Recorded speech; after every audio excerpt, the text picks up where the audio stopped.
Hi everybody, it's Fredboy Massa back from Teenage Mutant Ninja Scrubs, and I've got a feeling this is a video that you've been waiting for from me this week, and it's basically a chat about my meet and greet with the Division developers, the ETF crew, and anybody else that turned up for the meet and greet down in Newcastle this week. So first of all, I'd like to say a big shout out and a big thank you to MC Champ, who actually gave me a run down to Newcastle and was with me when we were at the meet and greet. He did take part in the meet and greet itself and chat away with the devs and stuff like that, so it was all really good fun and we had a great time on our travels down there as well. And basically, I'm just going to chat about my experience there. First of all, when I got down there, basically introduced myself to a couple of people, and instantly the devs were on you, looking to find out what you thought of the game, what you would change, what you want in it, so on and so forth. And from my point of view, that was very humbling, because I was down there looking to meet and greet some of my heroes, so to speak, some of the people that make my favourite game. And yet they were talking to me and looking at me and hanging on my every word as if I was a celebrity. And it was just such a humbling experience to realise that when Hamish and Yannick and Gabe and everybody else does all that kind of stuff, when they say, send us your info, send us what you think, tell us what you want in the game, tell us what you don't like in the game, it'll be passed on to developers, it'll be passed on to the relevant people. It's quite clear that it's significantly important to the developers that they hear our opinions as gamers about the game itself, and that came across very clearly in the 2.5 hours that I did get to speak to them before we had to leave the bar and physically actually travel back home again. Now, I'm not going to name every developer and every person that I spoke to, but as I said, it was very clear that they are intently interested in what we want from the game, because for their point of view, if there are no gamers, there is no game. And they created this great, they called it their baby, they've created this baby, and they simply don't want to walk away and leave it. They want to see it grow, they want to see it mature, they want to see it get bigger and get better. And that's simply what the meet and greet was all about. I do apologise if my phone's buzzing in the background there and it's getting picked up on the mic. Now, I did speak to, as I said, a number of different people, and I've made lots of different suggestions, and unfortunately they weren't able to tell me anything specific about 1.7, which is what the ETF crew are actually playing at the moment. They've been playing patch 1.7, and I've been told, nods and winks in my direction, that this is the patch. This is the patch that is going to blow everybody's socks off and allow the division to move forward from that point, expand and grow and so on and so forth. Now, they have fixed, from what I gather, they have made a decision on what the Ninja Bike Messenger backpack's going to be, and apparently you're going to love it. It's going to blow your socks off. I can tell you that much. That's how much I did gather that information from them. The seasons and other thing that was discussed in one of the State of the Games a month or two ago is coming up very soon in patch 1.7, and apparently the seasons and the content and the doable stuff within these seasons is going to be absolutely incredible. Now, one of the ETF crew, who I'm not going to mention his name, did state to me that he was absolutely hyped and stoked for the Destiny 2 reveal, and when he saw it he was blown away. And he said when he went down to Newcastle, found out what was happening in patch 1.7, got to play it, he told me in his words that it absolutely wipes the floor with Destiny 2. In those words, that's to me saying a hell of a lot. You know, somebody that's a big Destiny fan and a Destiny 2 wannabe player, if he's coming back to me, you know, from playing patch 1.7 and saying, guys, this is just, whoa, utterly amazing, then I think we can take his word for it. You know, I'm not going to take his word with a pinch of salt. I'm actually going to believe what he's telling me, because they know stuff that obviously we don't know. It's as simple as that. Now, I did, as I say, speak to a few developers, and I did get into, talking into circles and talking about different things. We didn't just talk about the Division, we spoke about other things as well, but Division obviously was the main course on the plate, so to speak. And I think I spoke to one of the developers about... I did speak to one of the developers about Underground and how I would like to see that changes. That, there was... The recent survey came out and there was questions about all the DLCs and stuff like that. So I've told him I want Horde mode in the Underground. I want exotic caches to be awarded after 3 phases for every phase in the Underground. As I was trying to tell him, the reason Underground's faded away is simply because it doesn't provide rewards on the same level as it does when you're doing, for instance, a week, the weeklies, the heroics, that kind of stuff. The incursions and that as well. So I did express to him that I would love to see Horde mode in Underground. I think that would be awesome. I told him that I want to see NPCs being able to stop shooting us through a steel door when they can't even see us. He took that on board. And there was quite a number of other points that I did speak to about Underground that I would like to see changed and stuff as well. But those were the kind of main points, to be honest with you. And he did take them on board. And at one point, I actually had to say to him, look, you should actually go and mingle with other people, or I'm going to be standing here chewing your ear off all night, and you'll not get to mingle and speak to other people that have other relevant ideas that they should add to, get to have a chance to add and speak to you about. So with that happening, he did agree and say, I better stop talking to you and go and mingle with other people. So we had a great time, we had a great laugh. We spoke about different things that were viable and hopefully intentional in the Underground section of the game and other sections of the games as well. I did speak to Redstorm developers as well. So I was speaking to the Newcastle developers and that kind of stuff, but I was also speaking to Redstorm developers for quite some time as well. And these guys were intently asking me questions, asking me what I wanted to see, asking me what I would change, what I would want in it. And some of the ideas that I came out with at the time, off the top of my head, they just could not believe that they've never heard these ideas before. So, just to let you guys know, I did apply for the ETF, I didn't get in, but I have some incredibly useful ideas that the devs were absolutely falling over themselves to hear, and that was the refreshing thing. I went down there thinking, I wonder if I found out anything about 1.7. Well, clearly I didn't, really. I didn't get told anything specific at all, except that it's going to be amazing. It is utterly going to be amazing. That's pretty much all they could tell me, to be honest with you. And Ninja Byte Messenger Backpack has got a reworking idea of what the rework's going to be, and it's going to blow your socks off. And, basically that kind of stuff. They weren't able to specify or detail anything at all in any way, shape or form, which to me was a bit of a shame from my point of view, as I was desperate to be part of the ETF, give my input, let them know how much I love the game, let them know what I would do to improve things and stuff like that. But as I said, unfortunately it didn't happen. Now, as I said, I was speaking to some of the Redstorm team guys who are absolute leg ends. I've got to say that so that the person that watches this might see it and know who I'm talking about. These guys were amazing. These guys are just utterly maniacal, crazy, want to shoot shit up guys and enjoy playing computer games. It's the only way I can describe these guys. They love the game, they love shooting shit up, they want ideas coming from left, right and centre, because they are going to be putting their ears onto radar mode and absolutely pick everything up.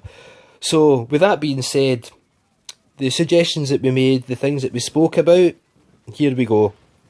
Grenade launchers.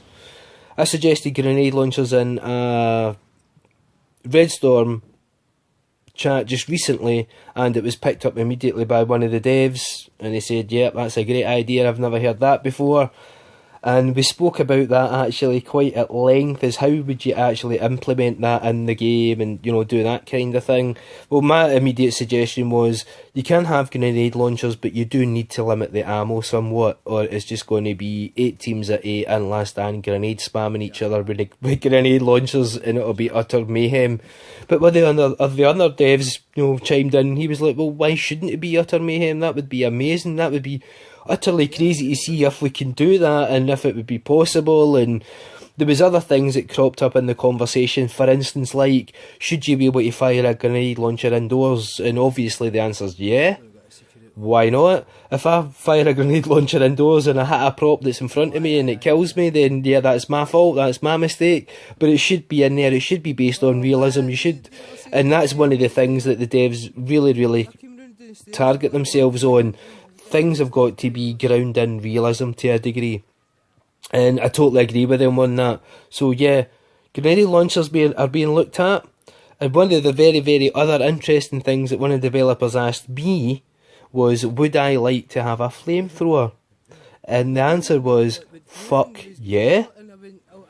But should it be burst fire? You know, what kind of way should we go with this?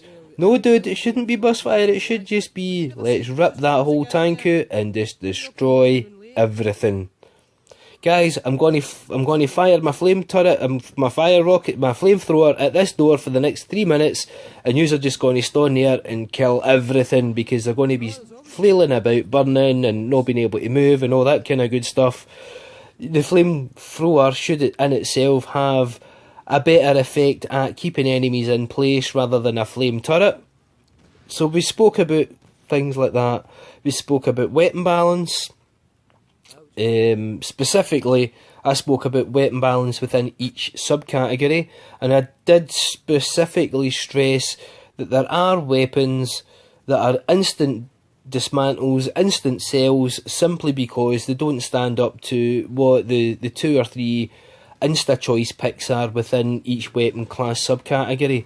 And I did, you know, express a couple of weapons in particular that I did enjoy using, but they're not as effective as other weapons, simply because there isn't a great balance within each subcategory.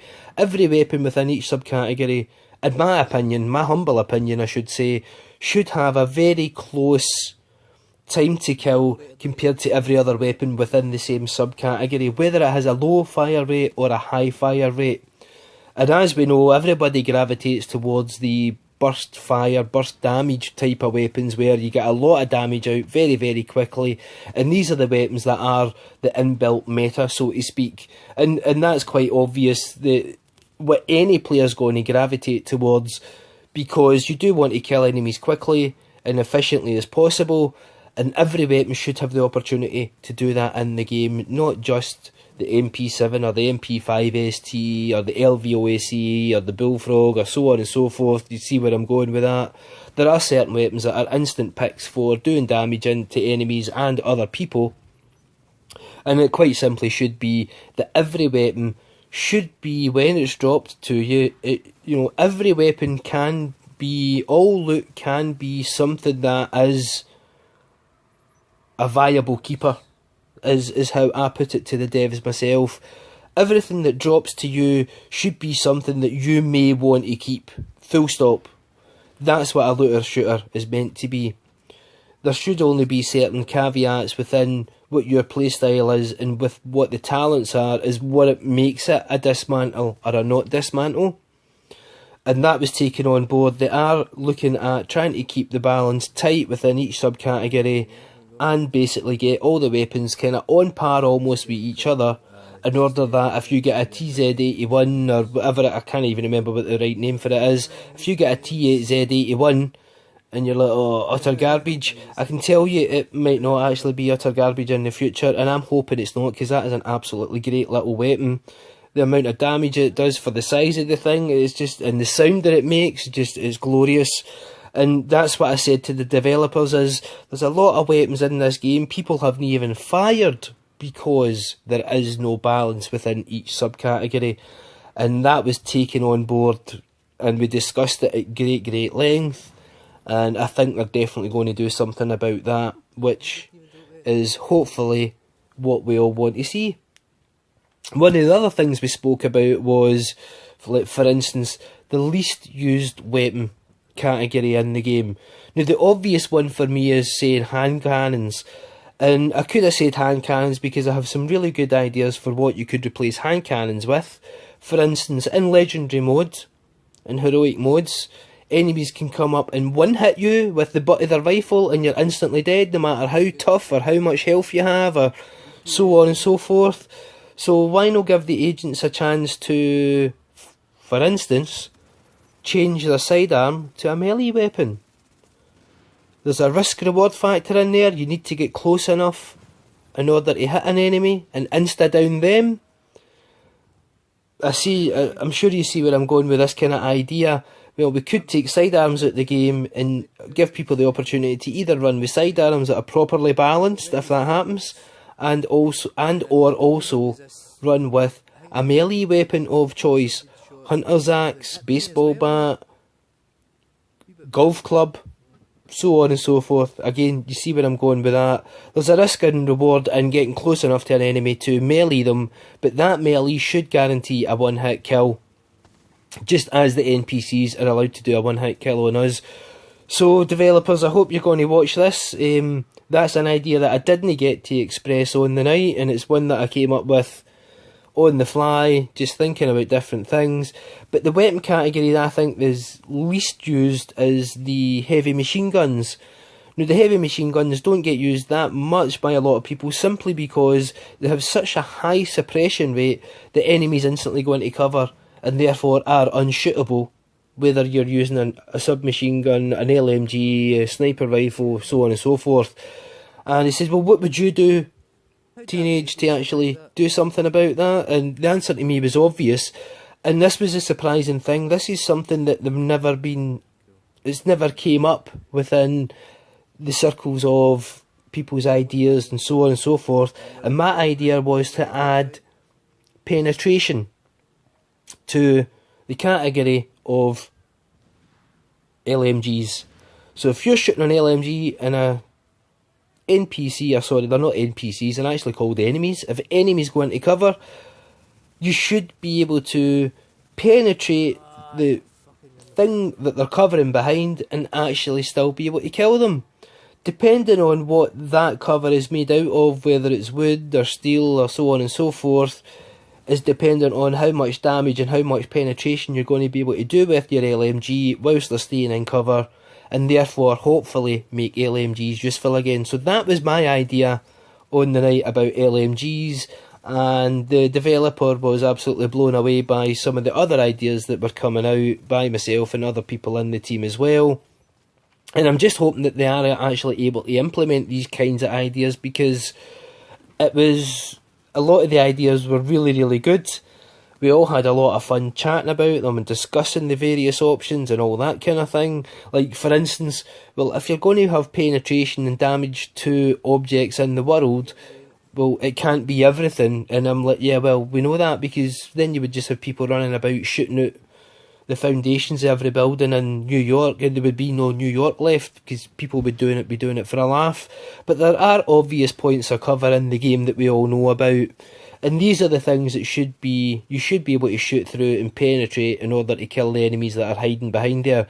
And I did give him a very obvious, for instance, well, that big heavy in the Lincoln Tunnel checkpoint, where you need to stop everybody rushing down and killing the bomb diffuser, he's able to turn that steel barrier into Swiss cheese, but we're not allowed to do that. There is clearly penetration in the game, it's just that us as agents aren't allowed to output it.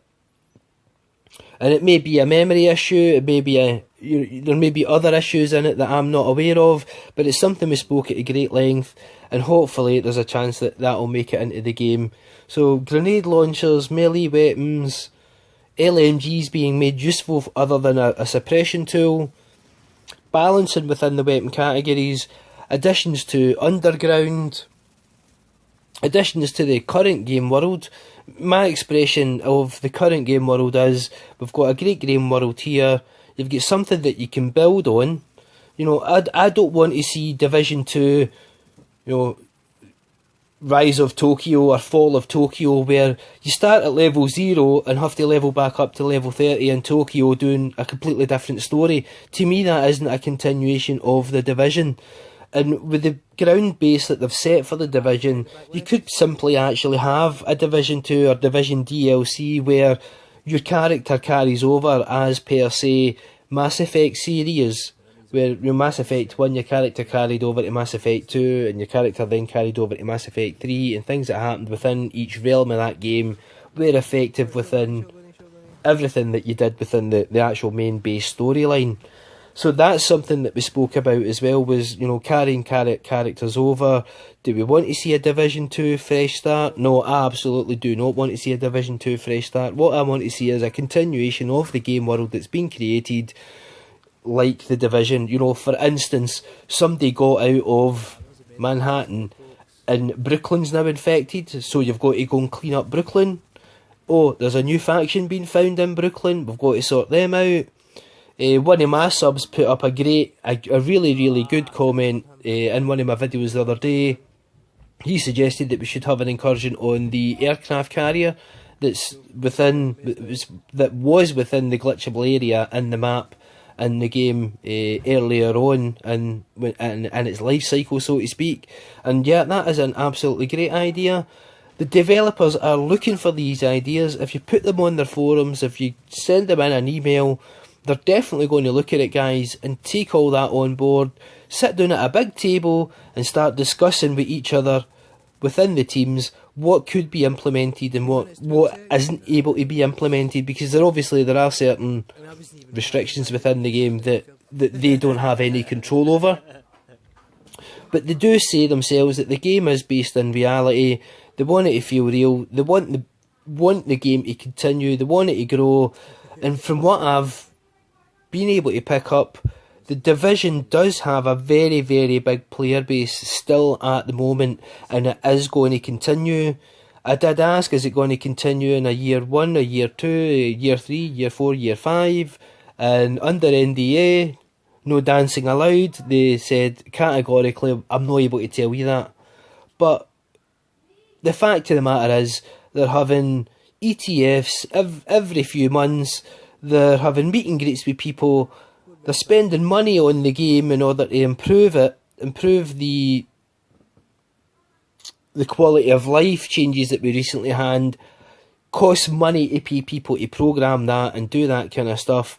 So I can tell you categorically, from the heart, from what I picked up at this meet and greet with the ETF and with the developers, The Division does have a future, and it's going to be way beyond, I think, what any of us thought about or had the thought of scope that it might be about. I think there's going to be a Division 2, Division 3, Division 4, Division 5. I'm hoping to build the Division up in the way that, for instance, World of Warcraft has been running for like 13 years. Why can't the Division do that? You know, we've got a big massive world that it can span out from, and there's lots and lots that can be done. There's lots and lots of new factions I'm sure they've got on the table waiting to be added into the game. There's lots and lots of new weapons that they can add into the game. There's lots of ideas, that they can add into the game. Another idea that I had when I was speaking to the devs was, well, why can't I use 2 turrets as 2 skills? And it did kind of come down to a RAM issue almost, but the developer said, yeah, but I've never been asked that. Why can't you actually assign 2 skills for the same tree? And he says, so, well, what, you know, the question that then arises is, well, you know, what is the caveat, what is the limitation that we have? Well, you're doing that. And, you know, my obvious answer was, the second skill you pop should have an extended cooldown based on what it normally would be if it was only that singular skill you were using, plus a different other skill. So, stuff like that they're thinking about and looking at, you know, should we be able to run about with cluster mines and airburst mines, or airburst seekers I should say? And my answer is, yeah, why not? It's my skills. I should be able to use my skills to whatever advantage I want to use them in order to get the content done and get through the game. And that was a discussion that we had quite at some length, to be fair, as well. These guys are really, really listening. They really, really look at the players as being their celebrities, their game heroes, because without gamers, there is no game. It's really that simple. And it was, again, I'll say it again, it was really refreshing and humbling for these guys to be looking at me and taking on board all these ideas, all these things that I was telling them about their game, and they're like, dude, I didn't know you could do that. For instance, one of the guys loves running defence, and I told him, well, surely you've equipped anything other than a submachine gun, had all the talents on it that are procced by using a skill. So when you hit your skill, you put your shield up, you've got 3 talents available to you on your sheet, and then you're going to add another 3 to 6 on top of that whilst you're shooting and killing things, and you become so OP, it's unbelievable. And he didn't know that you could do that. So there's things that they're not even able to test themselves because there's just so much in the game. It would be impossible for any one person or any group of people to actually come across these things and think, shit, yeah, you can do that. They just didn't know you could alpha bridge your defence set, i.e. get 6 or 7 or 8 talents running simply by proccing a skill and starting to shoot stuff with your submachine gun. And he was, and the developer was absolutely blown away that, I had found that out and have passed that information on to other players and other gamers. So it's apparently something not a lot of people know about. Killing NPCs on top of the Lexington rooftop glitch. I've told them, why can't we have speedruns in the game? Get a timer added into there, have a leaderboard. Very, very small quality of life change, very, very small addition into the game that would actually drive interest within the current game world mechanics, the current game world missions and incursions and so on and so forth. And again, he thought, well, nobody's ever come up with that idea. We've never been asked that, but that's an absolutely stonkingly good idea. It would cost very little to implement in terms of RAM, in terms of absolute probably coding as well, but it would give such an extended longevity to the game, and even in its current state, that possibly I don't think these guys even realised. Speedruns are a thing, and he's like, so are speedruns a thing? And it's like, well, do you go into a mission hoping it's going to take you 5 hours or hoping it's going to take you 10 minutes? And that's your answer, guys, quite simply. And he's like, oh yeah.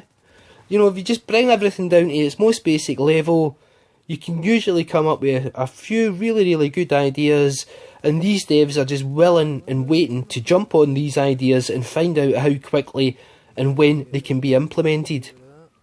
Now, as I said, we spoke about so many things, I'm probably not going to be able to remember, I can only remember a fraction of the stuff that we did speak about, but in all honesty, guys, these developers want to hear what you want to say as a gamer. They want to hear what you want to say that could be added to the game, what can be changed in the game, what you think's good in the game, what you think's bad in the game. They absolutely do want to hear that from us all. I have no doubt in my mind whatsoever, because to them, we're their rock stars, we're their film stars, we're the guys that make this shit happen. Because if we're not playing the game, they don't have a job. They're moving on to the next project that isn't the Division. And as we all know and feel, there's glitches, there's bugs, there's shit that happens in the Division we feel shouldn't happen. But the fact of the matter is, the game's that fucking good. We come back to it every single day and play it. Everybody I know asks the same question, so, you're pissed about the bugs, you're pissed about X, Y and Z, but yeah, you keep coming back and playing it every day. It speaks for itself, and the quality that it's got already. The game is a quality game. It's got so much it offers, it's got so much diversity that it offers, that's the reason why I believe people come back and play it. I play it also mainly for the social aspect that brings as well, getting through the missions with a group and all that kind of stuff, making new friends, getting back in contact with old friends. I absolutely love the Division for the social aspect just as much as the shooting. Now, some of the other stuff we spoke about, I'm going to pause for a second in my brain because I'm just trying to actually remember all the different things that we did speak about.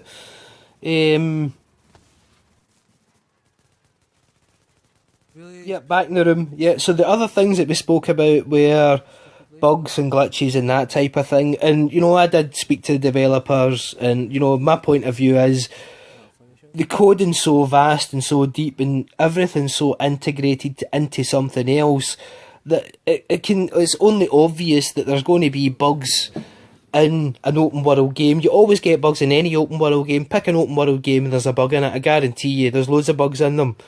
But, we play the Division that much that we catch up and we see these bugs and glitches all the time.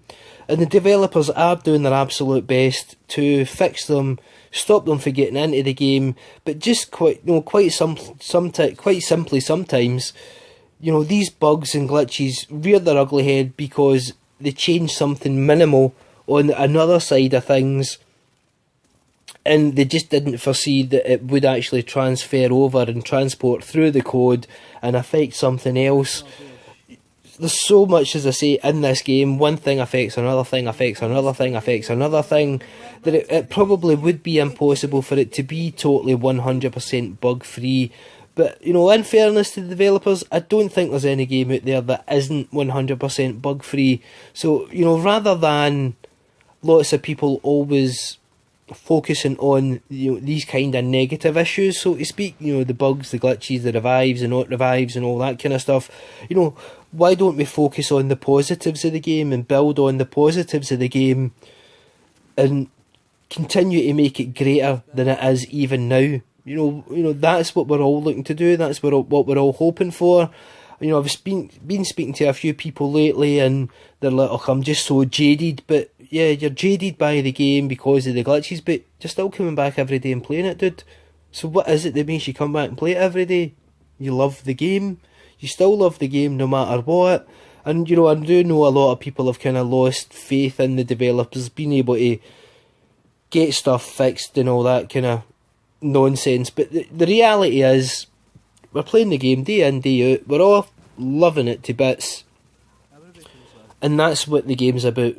Playing with each other, getting stuff done and all that. And yeah, sorry, one of the other things that I spoke about, now you're going to call me a nutter.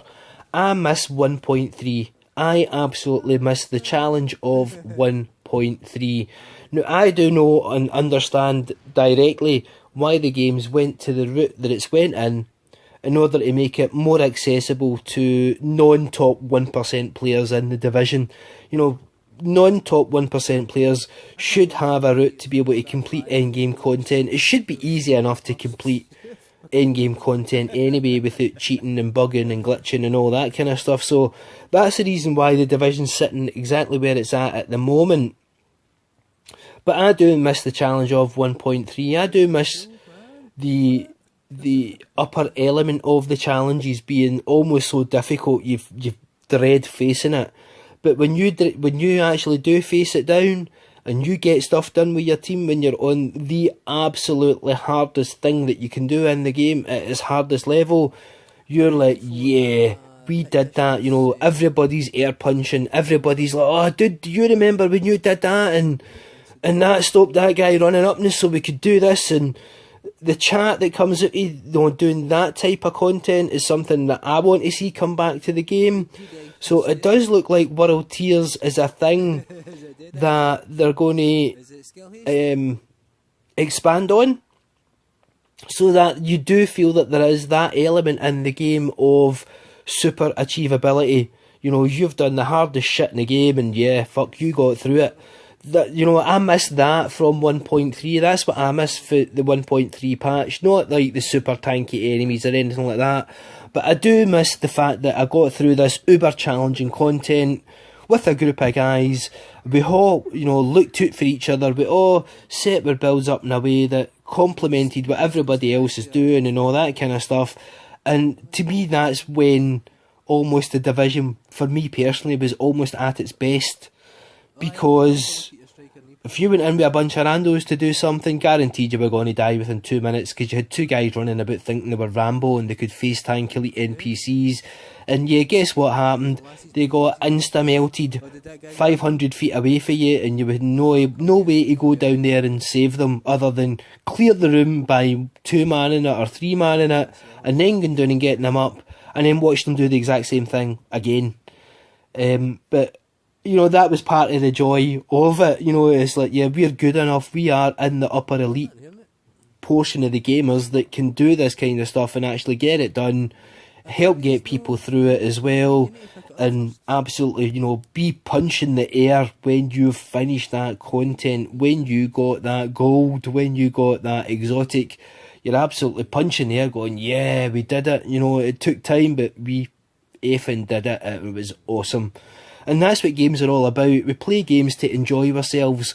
We don't play games to be stressed or agitated or annoyed. We play games because we enjoy playing the game. We possibly also enjoy socialising within the group dynamic and the group element that we're in, making builds, changing builds, doing different things in order to facilitate getting through that mission or getting through that content and actually getting stuff done. And right.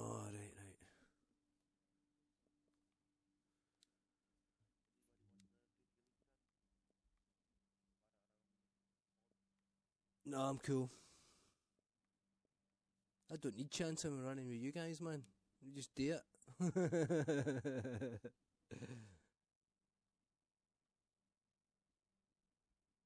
Well, I've got a pair of savage gloves, rolled firearms, pistol damage, skill haste, 9%, and assault rifle damage. If anybody wants them. Oh no, I can't share them, they're not shareable. Duh. Let's see what is shareable then.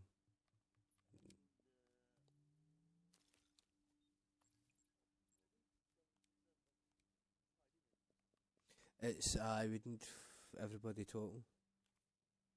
Double glasses, mate. Right, I just got a Liberator. Determined, prepared, and sustained. Oh, that's awful.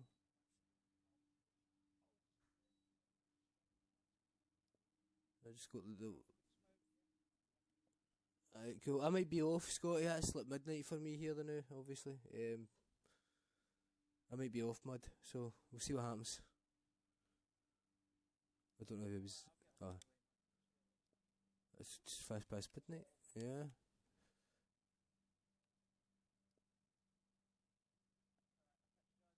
No worries, mate. No worries. Good run as always. Hopefully you better be in a better mood tomorrow, dude, because I'll not be happy with you if you're not. You're not usually this quiet. You're never this quiet. What's the matter with you?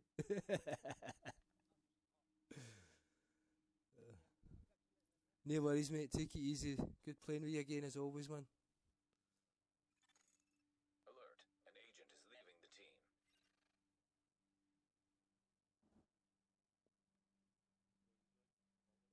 I mate, it's after midnight here, but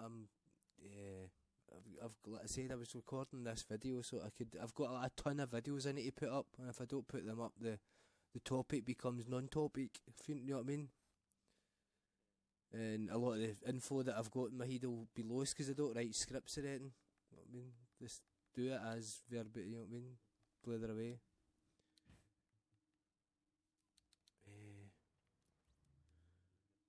yes, definitely. I'll be on tomorrow, mate. And I'll be hitting it hard, but I'm wanting to get some videos done and stuff for the channel, and I'll use this as a background for the topic about what happened last night and all that kind of good stuff. And as I said, I've got other videos I need to put up as well. I've got like 3 or 4 videos I've got ready to put up, and the footage is captured. I just not had the chance to edit them and put them together and do all that good stuff, you know. Hey Josh,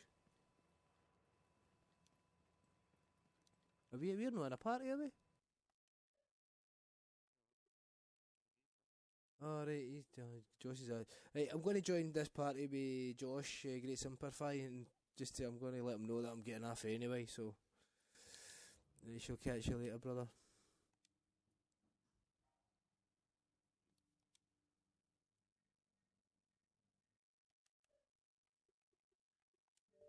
Transmissions jammed.